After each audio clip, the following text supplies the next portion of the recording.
لحديثك صحيح بخاري مسلم داهاتو بيغمري خوا صلى الله عليه وسلم دفرمي لروجي قيامتها حوتاقم هي لجير سيبري عرشي خواي قولدان ناخوشي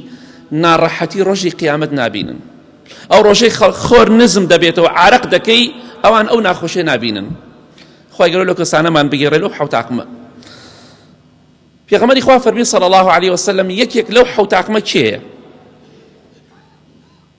ناخۆشی قیامەت نابینن ئەفەرمێ وەڕەجوڵ تەصەدەق بصەدەقەة فەئەخفاها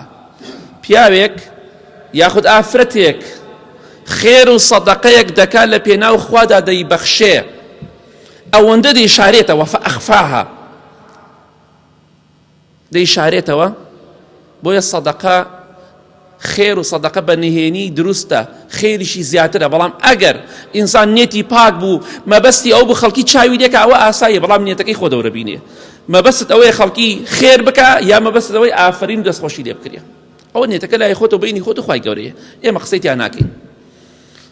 بەڵام نهێنیەکە بۆ قیامەت زۆر سەلامەتە چونکە پێغەمبەری خوا فەرمی صلی الله عليه وسلم ئەو کەسەی سەدەقە دەکات بە نهێنی ئەم حەدیثە شمولیەکات فەئەخفاها واتە دەیشارێتەوە چۆن دەیشارێتەوە بە جۆرێک بۆی ئەوەی بە دەستی ڕاستی دەیبەخشێ دەستی چەپی پێی نازانێ ئەمە ئەو بەڕی نهێنیە یعنی من شتێک ببەخشم بە دەستی ڕاستم دەستی چەپم نەزانێ واتە لە مەژی بشارمەوە نەک لە خەڵکی یعنی مە زۆر شتێکی دقیقە ینی بە دەگمەنە تۆ هەردوو دەسەکە بەیەکەوەی تۆ بتوانی شتێک لە دەستی چەپت بشاریتەوە واتە زۆر نهێنیە کەواتە